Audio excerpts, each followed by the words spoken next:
Okay, the story we read today is The Emperor's New Clothes by Hans Christian Andersen. All right, so Ayami, whenever you are ready. Okay. The Emperor's New Clothes by Hans Christian Andersen. Many years ago, there was an emperor who was so very fond of new clothes that he spent all his money on them. He did not trouble about his soldiers. He did not care to go to the theater. He only went out when he had the chance to show off his new clothes. He had a different suit for each hour of the day. Most kings could be found sitting in the council. It was said of the emperor, "He is sitting in his wardrobe." One day, two fellows calling themselves weavers came to town. They said that they knew how to weave clothes of the most beautiful colors and patterns. The clothes made from this wonderful cloth would be invisible to everyone who was unfit for the job he held, or who was very simple in character. These must indeed be splendid clothes, thought the emperor. If I had such a suit, I might at once find out what men in my kingdom are unfit for their job. I would be able to tell the wise men from the foolish. This stuff must be woven for me immediately. He gave large sums of money to both the weavers in order that they might begin their work at once.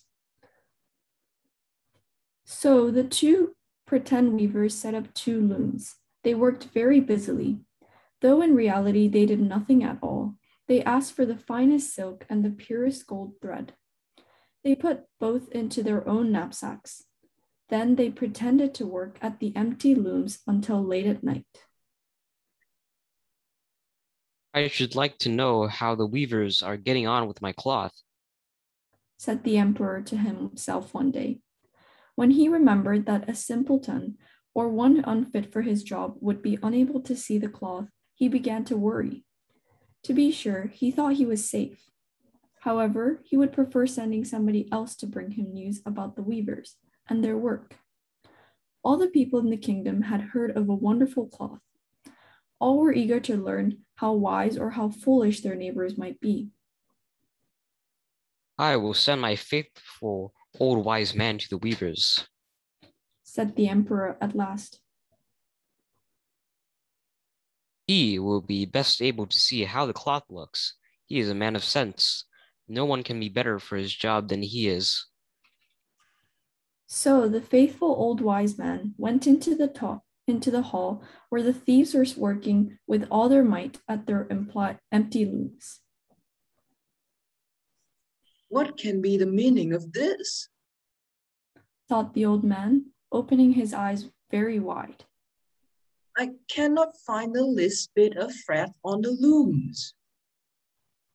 However, he did not say his thoughts aloud. The thieves asked him very kindly to be so good as to come nearer their looms. Then they asked him whether the cloth pleased him. They asked whether the colors were not very beautiful.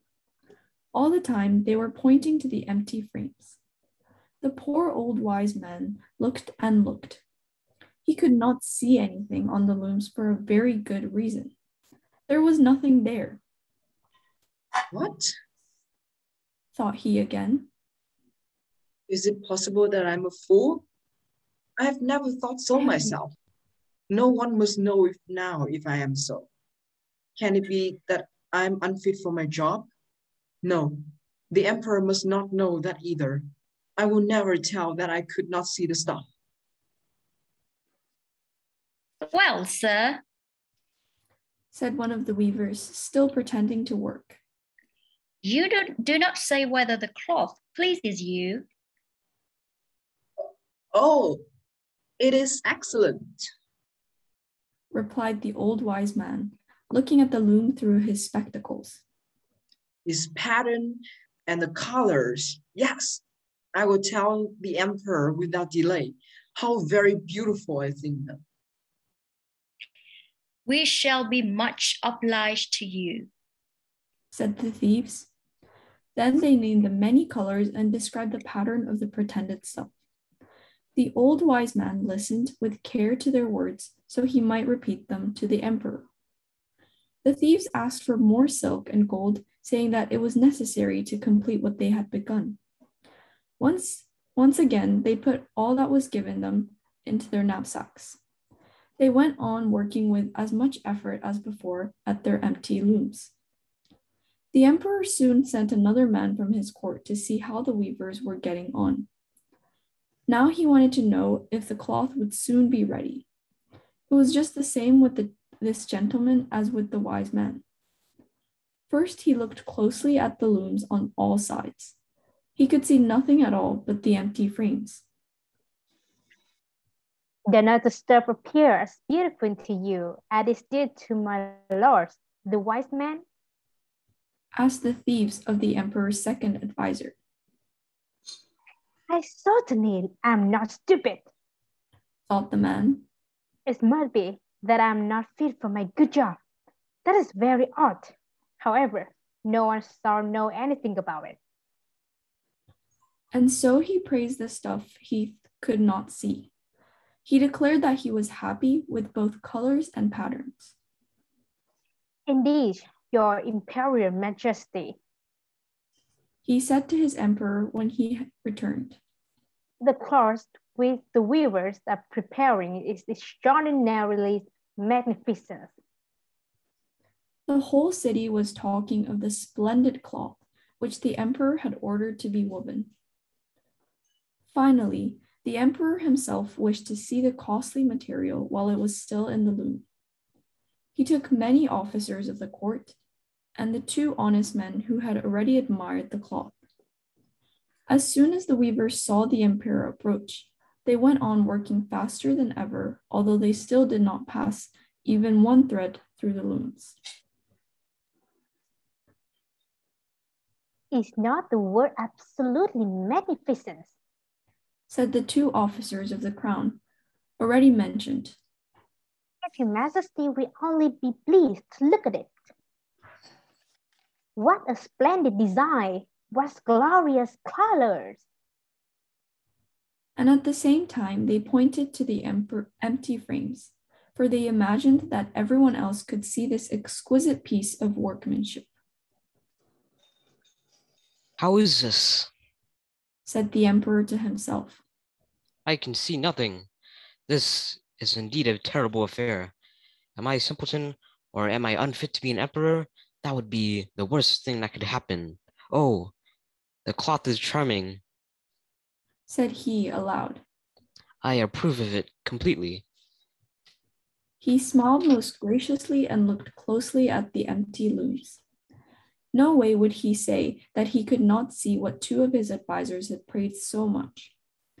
Everyone with the emperor now strained his or her eyes, hoping to discover something on the looms, but they could see no more than the others.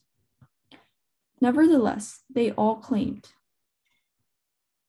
Oh, how beautiful! and advised His Majesty to have some new clothes made from this splendid material for the parade that was planned. Magnificent, charming, excellent, was called out on all sides. Everyone was very cheerful. The emperor was pleased. He presented the weavers with the emblem of an order of knighthood. The thieves sat up the whole of the night before the day on which the parade was to take place. They had 16 lights burning so that everyone might see how anxious they were to finish the emperor's new suit. They pretended to roll the cloth off the looms. They cut the air with their scissors and sewed with needles without any thread in them. see? Cried they at last. The emperor's new clothes are ready. The emperor, with all the grandees of his court, came to the weavers. The thieves raised their arms as if in the act of holding something up. Here are your majesty's trousers. Here is the scarf. Here is the mantle. The whole suit is as light as a cobweb. One might fancy one has nothing at all on when dressed in it. Yes, indeed, said all the courtiers, although not one of them could see anything of this special cloth. The emperor was undressed for a fitting, and the thieves pretended to array him in his new suit. The emperor turned round and from side to side before the looking-glass. How splendid His Majesty looks in his new clothes, and how well they fit. Everyone cried out. What a design! What colors! These are indeed royal robes. I'm quite ready, said the emperor. He appeared to be examining his handsome suit. The lords of the bedchamber, who were to carry His Majesty's train, felt about on the ground as if they were lifting up the ends of the mantle. Then they pretended to be carrying something for they would by no means want to appear foolish or not fit for their jobs. The emperor walked under his high canopy in the midst of this procession. Through the streets of this capital, all the people standing by and those at the windows cried out, Oh, how beautiful are our emperor's new clothes! What a magnificent train there is to the mantle, and how gracefully the scarf hangs. No one would admit these much admired clothes could not be seen, because in doing so, he would have been saying he was either a simpleton or unfit for his job. But the emperor has nothing at all on, said the little child. Listen to the voice of the child, exclaimed his father. What the child had said was whispered from one to another. But he has nothing on at all, at last cried out all the people. The emperor was upset, for he knew that the people were right. However, he thought the procession must go on now. The lords of the bedchamber took greater pains than ever to appear holding up a train, although in reality there was no train to hold, and the emperor walked on in his underwear. The end.